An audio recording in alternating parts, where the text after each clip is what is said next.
Será que podré dar una conferencia frente a tantos hermanos mayores y líderes de Cheonilgu. Necesitaré que me den fuerza para hacerlo. Siendo profesora del Departamento de Teología de la Academia UPA, como profesora que enseña a los estudiantes que serán responsables del futuro del Cheonilgu, antes que nadie yo debo abrazar las palabras de los padres verdaderos y exclamarlas, unida de corazón a los padres, tal como ellos lo anhelan, ¿verdad? Creo que esa es la intención, aunque no estoy segura de cuánto resonará mi llamado en ustedes. De todos modos, intentaré transmitirles en esta segunda conferencia algunos de los sentimientos y reflexiones que he tenido. Les agradezco de antemano. Gracias. En realidad, primero quiero hablar un poco sobre el título, ya que estamos hablando de una epopeya, la gran epopeya del pueblo elegido coreano. Quisiera empezar con unas palabras sobre esta epopeya antes de entrar en el tema.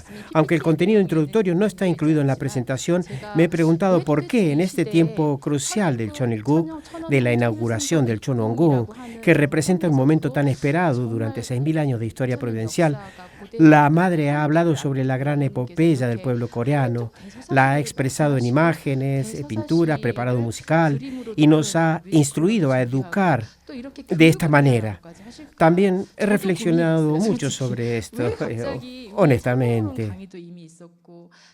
¿Por qué la madre está hablando de repente sobre esta gran epopeya del pueblo coreano? Ya teníamos conferencias sobre el curso de vida de los padres verdaderos y sobre la teoría de padres verdaderos Champumurón, ¿verdad? Entonces, ¿por qué nuevamente menciona la gran epopeya del pueblo elegido coreano? Reflexioné sobre esto mientras estudiaba, ya que me he dedicado a la religión y he estudiado mucho sobre mitología y temas relacionados. He estudiado varios aspectos que han existido en la cultura religiosa de la antigüedad y también el significado de las epopeyas en la historia de la religión humana. Quisiera compartir con ustedes algunas de mis reflexiones basadas en mi experiencia y comprensión de estos temas. ¿Qué les viene en mente cuando piensan en una epopeya? ¿Creen que una epopeya es historia o mito? ¿Qué es un mito y qué es historia? Creo que el secretario Lee Gi-sik mencionó que no deberíamos considerar esto como historia empírica. En realidad, en la historia de las religiones hay relatos sagrados que se consideran mitos. Son historias de los dioses, relatos sobre cómo los dioses crearon el mundo y cómo manejan el orden y funcionamiento de este mundo, transmitidos en forma de mitos sagrados. Muchas religiones han adoptado estos mitos como parte de sus creencias y los han expresado a través de rituales.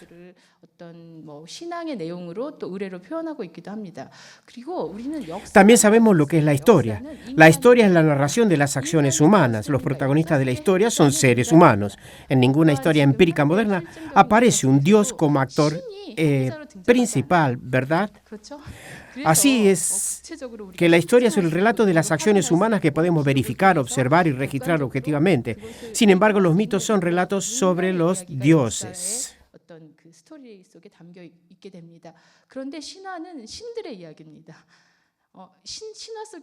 En los mitos pueden aparecer humanos divinizados, pero estrictamente hablando, los protagonistas de los mitos son los dioses, o en nuestro caso, Hanulpumonim. ¿Y qué es una epopeya? Una epopeya narra cómo los dioses interactúan y gestionan en la historia humana, acompañando a los humanos en su recorrido dentro y a través de la historia. La epopeya se ha considerado o se ha expresado como un género que relata las historias creadas conjuntamente por dioses y humanos, con Dios como protagonista. Existen varias epopeyas heroicas y epopeyas fundacionales de diferentes naciones. Hay religiones que han utilizado el género de la epopeya para describir de manera excelente su historia y sus expresiones religiosas. No sé si alguien conoce esto. ¿Qué religión tiene la tradición más alineada con el género literario de la epopeya o con la expresión religiosa? ¿Qué religión? ¿El hinduismo? Claro, el hinduismo tiene epopeyas. También podía estar en el sintoísmo japonés. ¿El hinduismo? Sí, tiene epopeyas, sí. Sí, también en el sintoísmo japonés, tienen razón. En realidad, si tuviera que señalar una religión que haya expresado sus contenidos de fe a través del género de la epopeya, más que cualquier otra, yo elegiría el judaísmo. Creo que muchos de ustedes ya lo habían adivinado. Los judíos en realidad han tenido muy poco tiempo en toda su historia para tener una nación propia. La mayor parte de su historia han sido un pueblo en diáspora, manteniendo su fe sin un país y a menudo bajo gran persecución. Hay un académico muy destacado de la Universidad de Harvard llamado Frank Moore Cross. El profesor estudia la Biblia judía y la historia del judaísmo. Él mencionó que la epopeya, el género épico, es el formato que mejor refleja la expresión religiosa de los judíos. ¿Por qué? Los judíos no separan la historia del mito. Creen que Dios ha estado presente y activo a lo largo de su historia. A través del género épico, los judíos han confesado que toda su historia, desde la creación hasta el presente, es la historia del pueblo elegido por Dios. ¿Cuándo confesaron los judíos que Dios los eligió como su pueblo? En la Biblia, la historia comienza ¿dónde? Comienza con el Génesis, pero los registros históricos no empiezan allí. En realidad, comienzan en el Éxodo. En realidad, incluso la historia del Éxodo que conocemos no aparece en los registros históricos de los imperios circundantes. La narración del Éxodo en el Antiguo Testamento no está documentada en libros de historia objetivos y empíricos. No se encuentra. Pero estas personas vieron cómo Israel del norte y del sur fueron destruidos por Babilonia. Durante el exilio en Babilonia, en medio de la grandeza del imperio babilónico, se encontraban en una situación miserable como esclavos. Aunque son el pueblo bendecido por Dios, se encontraban en una situación sumamente oscura y desesperada. En ese contexto confesaron que no solo es el Dios de su pueblo, sino el Dios que creó el cielo y la tierra, quien los estableció a través de sus antepasados y los eligió como su pueblo. A través de eso confesaron su historia, desde la creación hasta el presente, como la historia de fe del pueblo judío. Esa es la historia que se narra en el Pentateuco de la Biblia judía. Ese es el ejemplo más representativo del género épico. No se trata de una historia objetiva, es la narración de cómo Dios eligió a los judíos que parecen extremadamente miserables y débiles desde una perspectiva objetiva para llevar a cabo su providencia y salvar a toda la humanidad a través de ellos. Es una historia contada a través de la confesión de la fe, ¿verdad? Ellos contaron y cantaron estas historias a orillas del río Babilonia. Lo hicieron a través de canciones. Al finalizar, quiero compartir lo que significa esto y por qué una epopeya es necesaria en esta era. Reflexionaremos sobre cómo el pueblo judío ha hecho su confesión de fe a través de las epopeyas, precisamente. ¿Cómo hemos llegado hasta aquí? ¿Cómo nos ha guiado el cielo hasta este lugar? ¿Qué significa realmente este momento? La epopeya no es solo una narración racional, sino una gran historia similar a una melodía de canción que confiesa la fe. Quería destacar esto para ilustrar lo que representa una epopeya y por qué necesitamos una en esta era. Lamento haberme extendido un poco en esta introducción. Esta segunda conferencia se titula Las raíces de la fe del pueblo elegido por Dios. Antes de comenzar con esta conferencia, me gustaría leer en conjunto las palabras de la Madre Verdadera. Aunque hay partes que se superponen con lo que dijo el secretario Lee Gi-shik anteriormente, vamos a leerlo juntos. La era del Cheonilguk es la era de una nueva historia. La Sagrada Escritura del Cheonilguk es el Champumorón, contenido revelado en la epopeya del pueblo elegido en Corea. Estas palabras fueron pronunciadas el 2 de agosto de 2024. Esto habla de la verdad y los hechos históricos sobre el pueblo elegido que dio a luz a la hija unigénita de Dios. Ahora, veamos la segunda cita. El sueño de Dios es vivir con padres verdaderos victoriosos en la tierra, pero con la caída de los ancestros humanos les llevó 6.000 años, ya que no tuvo alternativa que conducir la ardua historia de restauración por indemnización, la historia providencial de salvación, para lo que estableció al pueblo israelí y a figuras centrales. Hay que entender que cuando fallan en su responsabilidad providencial, les sigue una indemnización a pagar. ¿Cómo puede ser que les lleve 4.000 años desde el nivel individual hasta conformar una nación? El Creador no puede confiar en el ser humano caído. Durante 4.000 años las figuras centrales no cumplieron su responsabilidad. Hay que pagar indemnización para poder subir a un nuevo nivel. La razón de presentar la gran epopeya del pueblo coreano es porque Dios no confía en el hombre caído.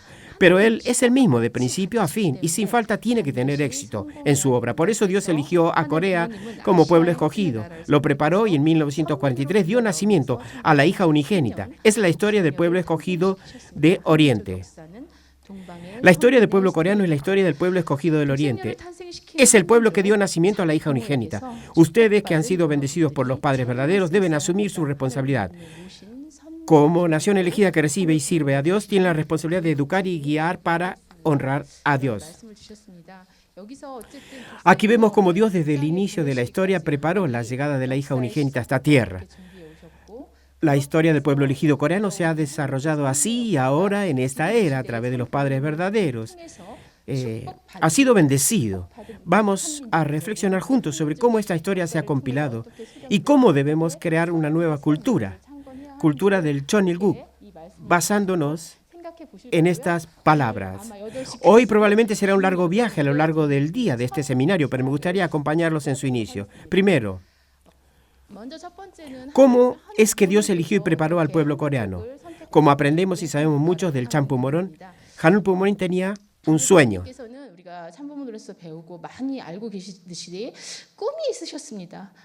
Dios tenía un sueño.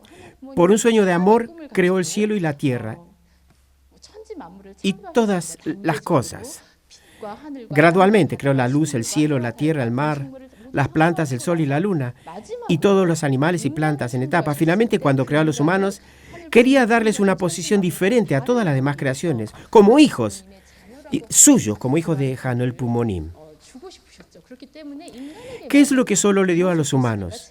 Responsabilidad. A través de sus responsabilidades durante el periodo de crecimiento, esperó que los humanos se uniesen en un solo cuerpo en el amor humano y el amor divino. Sin embargo, Adán y Eva no pudieron cumplir con la voluntad de Dios.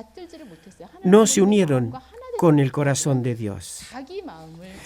Terminaron teniendo una mentalidad centrada en sí mismos y ambiciosa, lo cual los llevó a la caída. Sin embargo, como dice la madre, Dios es Padre y es Madre de toda la humanidad. Además, siendo el creador de todas las cosas en el cielo y en la tierra, así como de la humanidad, Dios asumió responsabilidad y con el corazón sincero de padres que realmente aman a sus hijos, comenzó la providencia de restauración para salvar a la humanidad desde el mismo momento de la caída. Esa providencia de restauración ha continuado durante 6.000 años hasta ahora. Sin embargo, ustedes ya conocen bien la historia de la restauración, ¿verdad? Es porque han estudiado los principios y han dado charlas sobre la segunda parte del principio divino.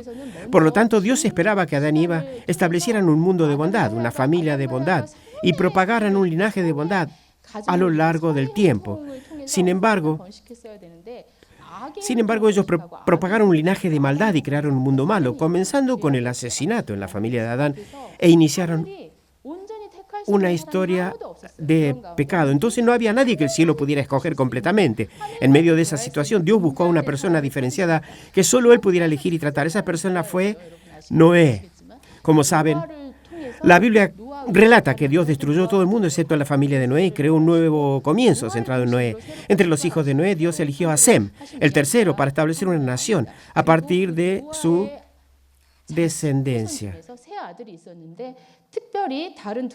O sea, de los 3 hijos, Dios eligió a Sem.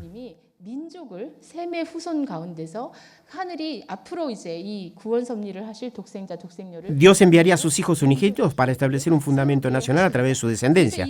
A los descendientes de Sem se les llamó a veces el pueblo o la tribu de Sem, o semita. Los antepasados de este pueblo de Sem se conectaron con la civilización sumeria en el oeste y en última instancia formaron la nación judía. A través de esta nación judía, Dios trabajó para encontrar una base sanguínea para enviar a su hijo unigénito y a su hija unigénita, considerándolos su pueblo elegido.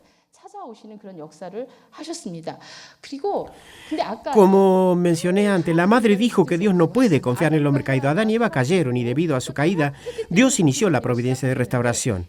Sin embargo, En previsión de que la nación judía, establecida como descendiente del pueblo de Sem, no cumpliera su responsabilidad, Dios envió a un grupo de personas del linaje de Sem hacia el oriente. Y puedo decir que en definitiva ellos se convirtieron en una de las raíces del pueblo coreano.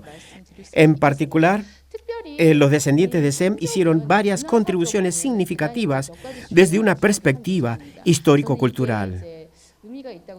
Creo que esto tiene un gran significado. El origen del alfabeto se remonta al lenguaje fenicio y la idea del monoteísmo surgió del pueblo judío descendiente de Sem. Esto es algo muy singular en comparación con las culturas que existían en su entorno en ese momento.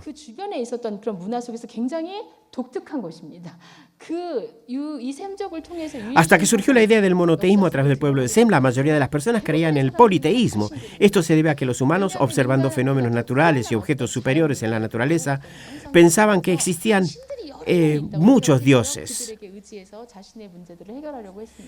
Dependían de esos dioses para resolver sus problemas. De hecho, el lenguaje no estaba lo suficientemente desarrollado como para expresar las revelaciones divinas de Dios de manera precisa. Sin embargo, a través del pueblo de Sem, Dios nos transmitió la fe en un solo Dios, el creador de todo el universo. Podemos confesar que a través del alfabeto refinado y muy elaborado, el cielo nos reveló la verdad y nos comunicó el corazón divino. Ese lenguaje permitió a Dios transmitir sus revelaciones y su devoción hacia la humanidad. Algunos descendientes del pueblo de Sem se trasladaron al este de Asia y se establecieron en la península de Corea, formando el origen del pueblo coreano. Este origen se conoce a veces como el pueblo Tong-i. Hay registro de los Tong-i en antiguos textos históricos chinos. Estos Tong-i establecieron Ko-Joseon en la región de Manchuria, que es más amplia que la actual península de Corea, aunque la historia de Ko-Joseon es objeto de mucho debate entre los historiadores, ¿verdad?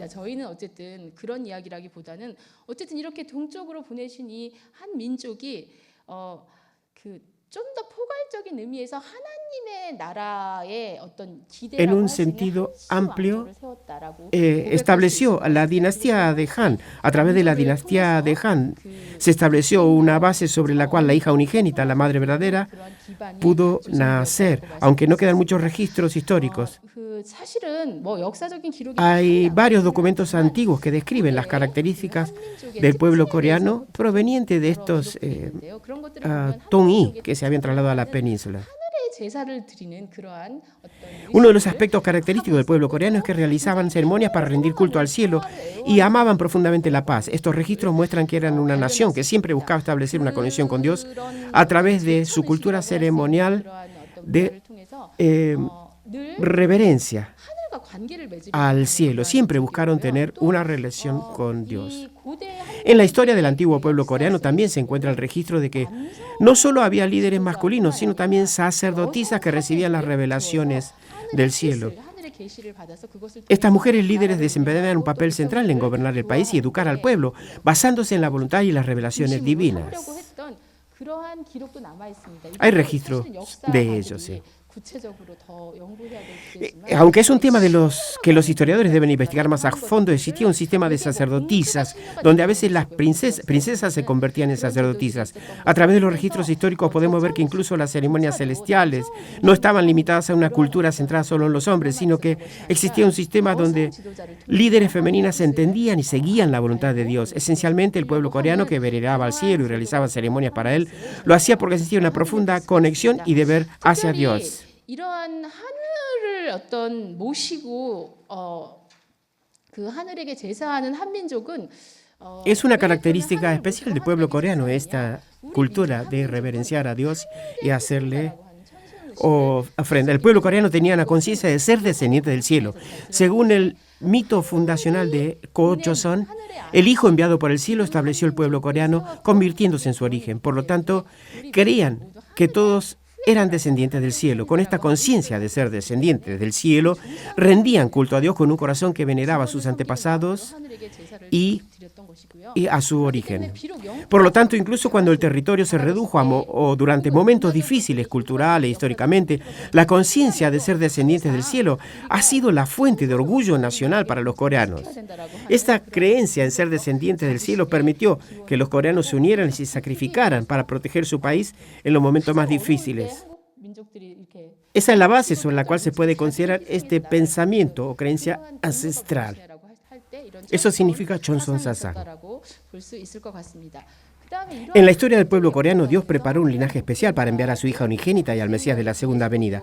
Particularmente, Dios eligió a las familias Han de Cheongju y a la familia Moon de Nampyeong, entre muchas otras familias coreanas, preparándolas para este propósito especial. A través de los logros y méritos de los ancestros de esa familia, realmente enseñó cómo deben vivir los hijos de Dios. Ellos mostraron el camino hacia el mundo que Dios desea, promoviendo la idea de beneficiar ampliamente al mundo y vivir juntos en paz, como se menciona en la ideología de Kochoson. Esta enseñanza ayudó a difundir una cultura de paz y beneficio mutuo. Como ya han escuchado sobre la familia Moon de Nampyeong en la vida del padre, esta vez hablaré sobre la familia Han de Cheongju. Porque hay algunos puntos en los registros de la familia Han de Cheongju que son difíciles de verificar históricamente. Se dice que el antepasado común registrado en el árbol genealógico de la familia Han de Cheongju es el progenitor. No es el origen completo, pero el antepasado verificable es una persona llamada Han Lan, que vivió durante la fundación de Koryo. Él es el antepasado medio, digamos. De hecho, el ancestro de Han Lan es Han Uriang, quien descendió de Kochoson a Samhan y se convirtió en el origen de la familia Han de Cheongju. ¿Será que es el 35º descendiente de Han Uriang? Eso es lo que se estima. En cualquier caso, esta persona llamada Han Lan es ahora registrada como el antepasado medio de la familia Han de Cheongju. La región de Mahan, que es ahora la región de Cheongju en la provincia de Chungcheon, antiguamente pertenecía a Baekje y antes de eso a Samhan. Cuando descendió a esta región se dice que estableció la dinastía Han. Por lo tanto, el carácter chino Han de la familia Han de Cheongju es el mismo que el de Samhan y también el de la actual Corea del Sur, de Hanmingu. Se dice que en ese tiempo la familia Han en Corea del Sur, en el pasado no existían apellidos, pero con el tiempo surgieron varios y se dice que uno de los más antiguos es Han. En particular, si observamos la historia del antepasado medio, Han Lan, vemos que cavó un pozo y se estableció en el pueblo de Cheongju. Cavó un pozo profundo en forma de cuadrado para muchas personas. Esta historia ha sido transmitida, pero ¿por qué cavó este pozo? El agua, tanto en el pasado como en el presente, siempre es un elemento esencial para gobernar cualquier nación y comunidad.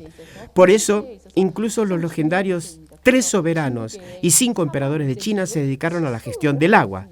El motivo por el cual cavó el pozo fue para proporcionar agua limpia a la población. Así que cavó un pozo que no se secaría. Con este pozo él practicó el amor beneficiando ampliamente a las personas del pueblo de Cheongju. Se cuenta que cuando Taejo y Seonghae, quien fundó Koryo, pasó por la región de Cheongju con su ejército de 100.000 soldados para enfrentar a Gyeonghwan de Baekje, este pozo que no se secaba proporcionó agua a su ejército, permitiendo que no sufrieran de sed.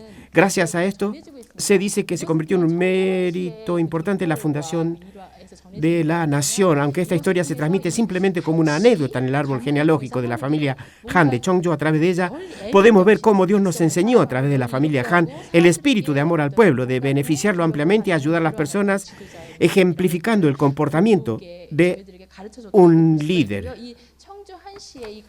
A través de la familia Han de Cheongju podemos ver el nacimiento de la hija unigénita. Esta familia Han de Cheongju, con su identidad histórica de descendientes del cielo, transmitió a sus descendientes la cultura de cómo debe vivir un descendiente del cielo y les inculcó ese orgullo.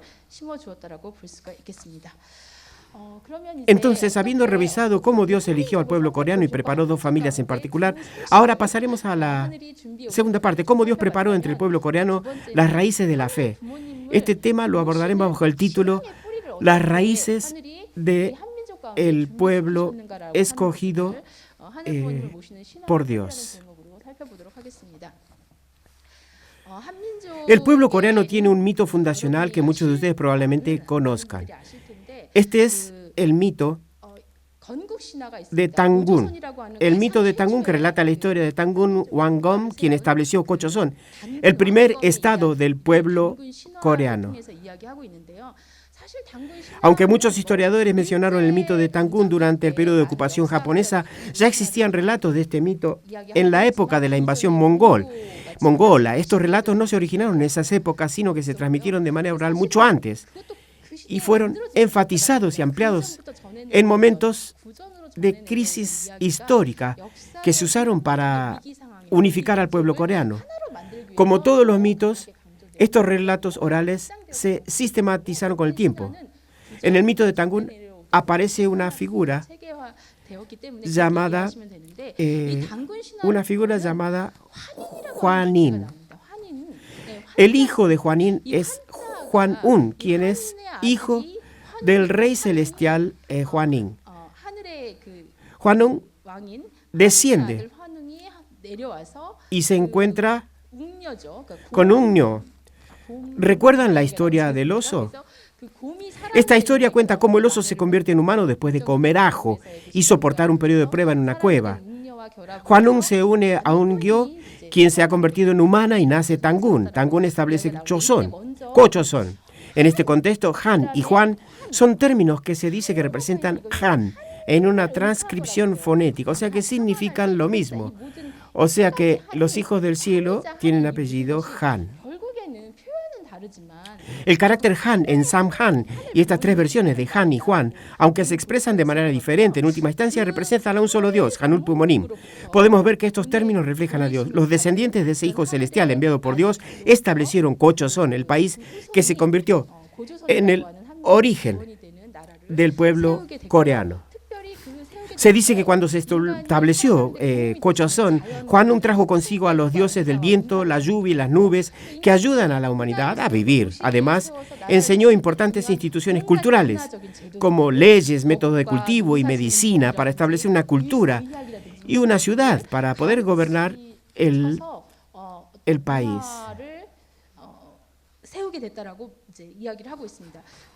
Al mismo tiempo, el principio fundacional de Gochoson se describe como Hongin Ingan, que significa beneficiar ampliamente a toda la humanidad.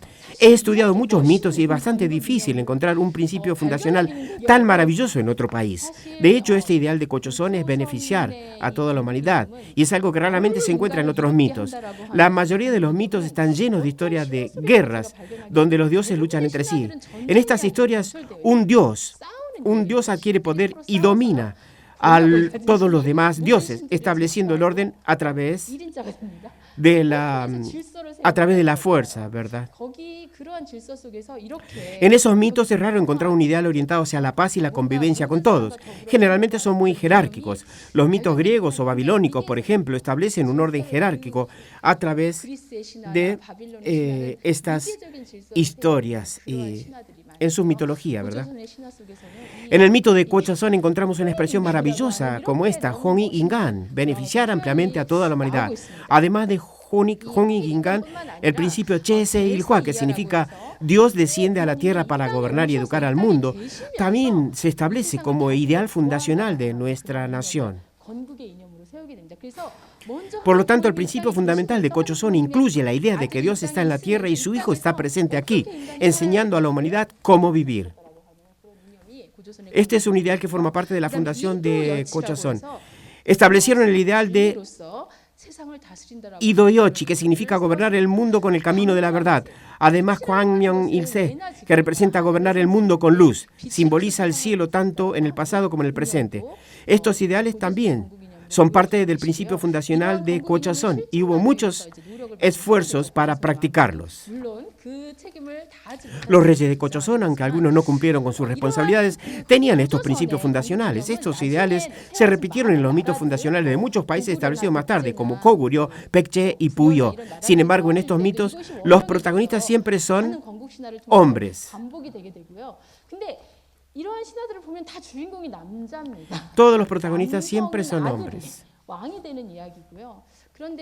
En la historia del pueblo coreano no solo hay relatos sobre hijos varones enviados por el cielo para convertirse en reyes, también he descubierto que hay mitos femeninos que simbolizan a la Madre Celestial y a las hijas enviadas por el cielo, transmitidos oralmente desde hace mucho tiempo. Fue transmitido oralmente, ¿verdad? Los dos ejemplos representativos son el mito de Mago y el mito de la princesa Bari. En Corea también existe la palabra halmoni, que significa abuela. Todos ustedes tienen una abuela, ¿verdad? No hay ninguna palabra que me haga sentir más calidez que halmoni. Recordamos cuánto amor recibimos de nuestras abuelas, ya sean maternas o paternas, especialmente cuando nuestros padres estaban ocupados. La palabra halmoni está relacionada con el mito de Mago. Se dice que hubo una abuela llamada Mago. Es una figura similar a una gran madre. El concepto es similar a lo que la madre llama Wangomma. Halmoni significa abuela en coreano, como Hal significando grande y Moni significando madre. Es que Halmoni significa literalmente gran madre. Se dice que en la antigüedad había una diosa muy grande llamada Mago. Pueden buscar en el ChatGPT y cuenta toda esta historia. Había una diosa femenina llamada Mago Halmi y se dice que ella llevaba barro para cerámica en su gran falda. Cuando el barro caía se convertía en islas y lugares en este mundo. Esta es una historia transmitida oralmente. El mito de Mago Halmi cuenta la historia de una diosa femenina que creó el mundo y los nombres de los lugares en él. Se dice que esta diosa llevaba barro para cerámica en su gran falda y cuando el barro caía, como había dicho, se convertía en todos los lugares que se iban creando. Además, muchas chamanas coreanas, quienes actúan como mediadoras entre el cielo y la tierra, afirman que Mago Halmi es su antepasada. Chamán o chamán, ¿verdad? En esta historia también se encuentra en la isla de Jeju y en varias otras regiones. En particular, en Jeju existe el mito de Solmunde Halman, quien es la equivalente a Mago Halmi. El mito cuenta cómo esta abuela creó varias islas en Jeju. A través de esta historia se transmite la idea de que la gran Madre Celestial creó el universo y que es el origen de toda vida. Debido a que Corea ha sido durante mucho tiempo una sociedad patriarcal centrada en el confucianismo, las historias de diosas creadoras femeninas han sido marginadas, han sido relegadas al folclore y a menudo distorsionadas. La diosa Mago, originalmente una diosa creadora, fue en algunos relatos distorsionada hasta convertirla en una figura demoníaca como Mago Halmoni. Sin embargo, la historia transmitida oralmente de la gran madre Mago Halmi muestra que el pueblo coreano creía que no solo existía un Padre Celestial, sino también una Madre Celestial que creó todas las cosas en el universo. El segundo mito del que quiero hablar es sobre una hija muy filial, la princesa Bari. El mito de la princesa Bari es un famoso mito chamánico coreano o chamánico. El chamanismo en Corea, conocido como Mu, es una antigua tradición religiosa que se remonta hasta la época de Gochoson. Muy antigua. En el chamanismo coreano, los chamanes conocidos como Mu actúan como intermediarios entre el cielo y la tierra. El carácter Mu simboliza la conexión entre el cielo y la tierra. Los chamanes transmiten la voluntad del cielo al mundo humano y llevan los sufrimientos y problemas de los humanos al cielo. Los chamanes consideran a Bari Deigi, también conocida como la princesa Bari, como su ancestro divino, el dios ancestral de los chamanes. El mito de la princesa Bari relata la historia de esta mujer, Bari, quien nació como la séptima hija del rey Ogu de un cierto reino y nació como princesa. El rey Ogu tuvo 6 hijas y esto le enfureció. Necesitaba un hijo para heredar su reino, pero seguían naciendo hijas. Así que dedicó mucho esfuerzo y devoción en sus oraciones. Finalmente tuvo un sueño. El rey Ogu tuvo un sueño en el que se le prometió un hijo. Lleno de esperanza esperaba el nacimiento de su hijo, pero al final nació una hija. Esto lo enfureció tanto que en un acto de extrema dureza abandonó a su hija. Dijo, no la necesito. Dijo el rey, abandonó a su séptima hija, que en su sueño se le había mostrado como una señal auspiciosa de un futuro rey. Sin embargo, se dice que una gran grulla cuidó de la niña abandonada, protegiéndola con sus plumas.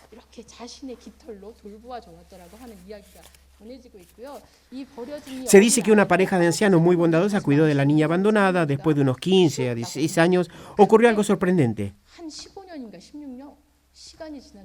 Resulta que el rey cayó gravemente enfermo y no había ninguna medicina ni médico que podía curarlo. Nadie podía resolverlo. Entonces, el rey dedicó de nuevo sus esfuerzos y su devoción. Le oró al cielo sobre cómo podría curarse de su enfermedad. Y recibió una revelación que decía que estaba enfermo debido al pecado de haber abandonado a su hija. Para curarse debía encontrar a su hija y enviarla al oeste a buscar el agua de la vida. Entonces el rey ordenó a sus súbditos que fueran al reino occidental, Soyokuk, para buscar el agua de la vida, ya que no podía encontrar a su hija. Pero nadie quería ir. ¿Por qué? Porque Soyokuk era el reino de los muertos. Se requiere arriesgar la vida para ir al reino de Soyokuk. Y como nadie quería morir, todos se negaban a ir. Las 6 hijas que habían crecido lujosamente en el palacio bajo el amor de su padre y madre, también se negaron a ir. La princesa Bari, la séptima hija que fue abandonada, fue buscada y encontrada por los padres adoptivos, quienes la habían criado, y se enteraron que ella todavía estaba viva. Cuando la trajeron de regreso, le pidieron que arriesgara su vida y fuera al reino occidental de Soyokuk para buscar el agua de la vida. ¿Qué harían ustedes si sus padres, que los habían abandonado, les pidieran que arriesgaran su vida para buscar una cura para esos padres? Si yo estuviera en su lugar, probablemente no querría volver a ver a esos padres. Sin embargo, la princesa Bari decidió ir a buscar el agua de la vida. Emprendió ese arduo viaje y tras superar innumerables dificultades, se dice, y desafíos, logró obtener el agua de la vida y salvó a su padre. Creo que este es el mito de la piedad filial del pueblo coreano. En el Antiguo Testamento también encontramos la historia de un hijo que se unió completamente al corazón de su padre y lo salvó. Ustedes lo deben tener presente, ¿verdad? ¿Saben quién es ese hijo, verdad? Un hijo que estuvo completamente unido a su padre, que incluso quiso matarlo y logró salvarlo.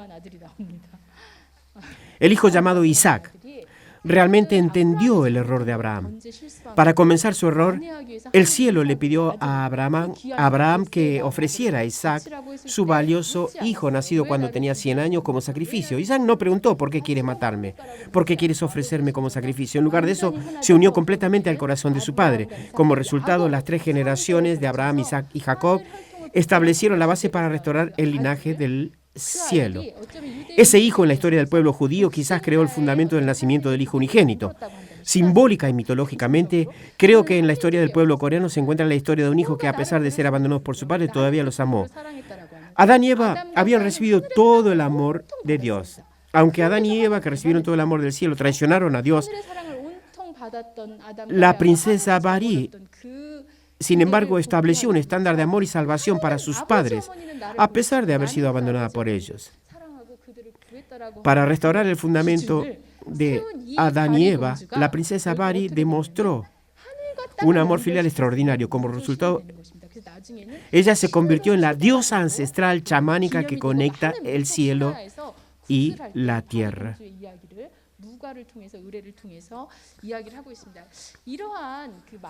Los mitos de Mago y la princesa Bari nos enseñan que las mujeres, como origen de la vida, han desempeñado un papel crucial al aliviar el sufrimiento humano. Además, estos mitos nos revelan que en los comienzos de la creación no solo existía el Padre Celestial, sino también la Madre Celestial. A través de estos mitos masculinos y femeninos fue preparado el fundamento para una era en la que los padres verdaderos se manifestarían, revelando completamente a Dios como Padre y Madre Celestial en sus 2 aspectos, en sus dos naturalezas, atributos. Podemos verlo de esa manera, ¿no? No solo existen historias sobre grandes seres divinos y reyes que fundaron naciones. No solo esas personas reverenciaron al cielo. El pueblo coreano en cada hogar tenía una cultura donde las mujeres, en particular, eran las que más reverenciaban al cielo. Esa es la cultura que se llama Chongansu. La cultura de Chongansu representa una tradición donde las mujeres con gran devoción reverenciaban a Dios en sus hogares. Aunque la cultura de los sacrificios celestiales, Chonje-munhwa, era centrada en los hombres y reyes que conectaban el cielo y la tierra, la cultura de Chongansu se desarrolló en cada hogar. Se desarrolló en cada hogar con las mujeres pidiendo por el bienestar y la paz de sus familias y niños. Estas oraciones realizadas con corazones humildes y profundamente sinceros reflejaban el deseo de que sus hijos prosperaran.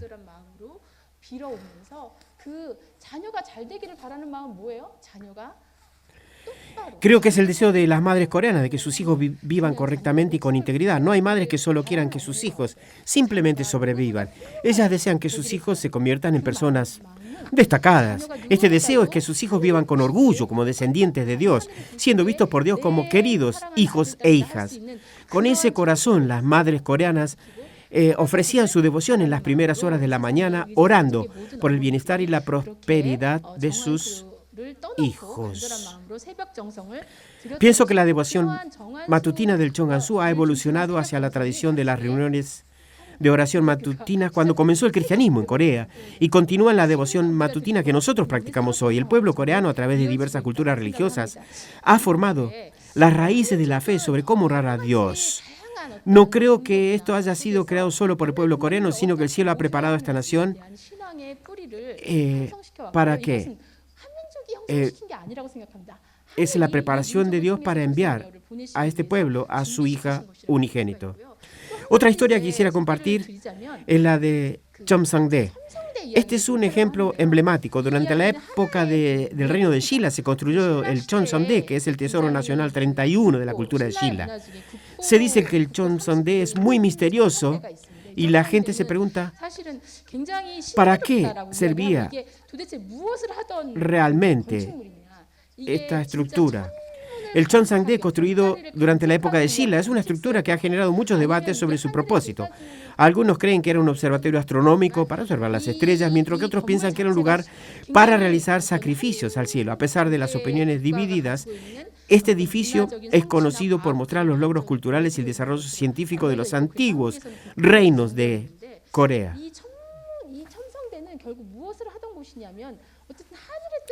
Por lo tanto, el Cheomseongdae ha sido designado como un tesoro nacional en Corea y esta estructura no solo se utilizaba para mirar el cielo, sino también un lugar donde se llevan a cabo ceremonias religiosas con el propósito de comprender la voluntad de Dios. Estos rituales religiosos y el deseo de comprender la voluntad de Dios se convirtieron en la base para el avance de la ciencia, la tecnología y la cultura. La raíz del desarrollo cultural, científico y artístico del pueblo coreano está en su profunda devoción y esfuerzo por comprender a Dios. Quisiera señalar que la raíz de esta cultura brillante está en el deseo de comprender a Dios. Ese anhelo por comprender la voluntad de Dios le permitió al pueblo coreano desarrollar una cultura tan espléndida. De hecho, en los registros antiguos se menciona que el pueblo coreano disfrutaba de la música y la danza. Disfrutar de la música y la danza significa que eran elementos importantes en los rituales religiosos antiguos. Estos rituales religiosos implicaban ofrecer adoración al cielo a través de los actos más hermosos que los humanos podían realizar. No solo colocaban ofrendas en el altar. Querían emitir los sonidos más hermosos que los humanos pudieran crear. Querían tocar los instrumentos más bellos posibles. Querían adorar a Dios con los movimientos más hermosos que pudieran realizar. Todo eso se manifestaba en la música y en la danza. Quisiera concluir diciendo que el deseo de honrar a Dios y estar en armonía con Él fue el fundamento de todo, desde el arte y la ciencia hasta todas las demás facetas de la vida. Esta profunda devoción y fe del pueblo coreano han sido la raíz de su cultura brillante y avanzada. ¿Cuál fue el propósito de elegir al pueblo coreano? Ser un pueblo escogido significa ser una nación seleccionada. Cuando el cielo elige y cría una nación, la prepara, sin duda es una gran bendición Es una gran bendición para ese pueblo, sin duda. Sin embargo, esa bendición es también una carga pesada y en ocasiones temible. Aunque el cielo elige a una nación para bendecirla, esa bendición viene acompañada de una gran responsabilidad, como nos lo muestra la historia del pueblo judío. Lo mismo sucede con las bendiciones otorgadas a la humanidad. La bendición otorgada a Adán y Eva también incluía una responsabilidad que los diferenciaba de todas las demás criaturas. Solo al cumplir con esa responsabilidad podrían recibir la bendición de ser sus hijos divinos. Lo mismo ocurre con el pueblo elegido. Desde el comienzo de la historia, el cielo eligió y crió al pueblo coreano como su pueblo escogido, y todo con un propósito divino. Para recibir esta bendición, el pueblo coreano debe cumplir con su responsabilidad y propósito. La bendición que viene del cielo es una bendición pública. Esto es algo que he aprendido tanto a través de mi experiencia de fe como de las enseñanzas. ¿Qué significa una bendición pública? La bendición del cielo no solo es para uno mismo, sino para transmitirla a los demás. El hecho de que el pueblo judío fuera elegido no fue solo para ellos mismos. La elección del pueblo judío tenía como propósito transmitir las bendiciones del cielo a todo el mundo y salvar a toda la humanidad. Del mismo modo, la elección del pueblo coreano fue para enviar a la hija unigénita a través de ellos, para que los padres verdaderos se manifestaran y a través de ellos abrazar, dar renacimiento y salvar a toda la humanidad. Por lo tanto, el pueblo coreano debe entender el propósito por el cual fueron elegidos y criados a lo largo de la historia. Al comprender y seguir este propósito, podrán participar en la realización del sueño de Dios. Así, recibirán y devolverán la bendición pública recibida, cumpliendo con su responsabilidad y gloriosos de ser el pueblo elegido. Solo así. Volviendo a las primeras palabras que leímos de la madre, hasta el nacimiento de la madre verdadera, la hija unigénita, el cielo preparó al pueblo coreano enviándola a través de la familia Han. Pienso que después de que los padres verdaderos, el Señor del segundo advenimiento y la Madre verdadera recibieron la bendición y se manifestaron como los padres verdaderos, el concepto de pueblo coreano se concretó a través de las familias que fueron bendecidas por ellos, que son el fruto de ellos, ¿verdad? Desde el principio de esta historia, las raíces del pueblo coreano se han consolidado a través de las familias bendecidas por los padres verdaderos. Estas familias bendecidas han sido elegidas, tanto como el pueblo escogido coreano, convirtiéndose en el núcleo de nuestro pueblo. La responsabilidad de este pueblo coreano es unirse de corazón con la Madre verdadera que está guiando la providencia terrenal. Al hacerlo, se convierten en hijos verdaderamente bendecidos a través de los padres y en el pueblo elegido, capaces de compartir esta bendición con toda la humanidad. Bajo Dios, la humanidad se vuelve una familia y esto es verdaderamente el reino de Dios y su mundo, un solo país, un solo pueblo.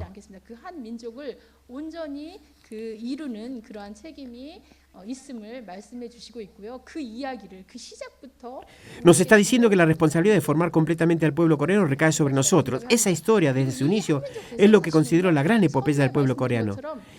Y esta epopeya coreana, como mencioné al principio, la gran epopeya del pueblo coreano busca tocar nuestras emociones y conmover nuestros sentimientos. A diferencia de un enfoque racional, lógico y sistemático como el de la teoría Champu-Morón, se diferencian. Tienen la intención de estimular nuestras emociones y provocar una resonancia emocional profunda en nuestros corazones. Por lo tanto, el contenido de esta epopeya debe convertirse en canciones que resuenen y en musicales que podamos ver y apreciar. Esta larga y profunda historia de amor de Dios debe ser central en la cultura de Hyeojong y en la cultura emocional, con el pueblo coreano bendecido a través de los padres verdaderos en su núcleo, en su esencia. Así que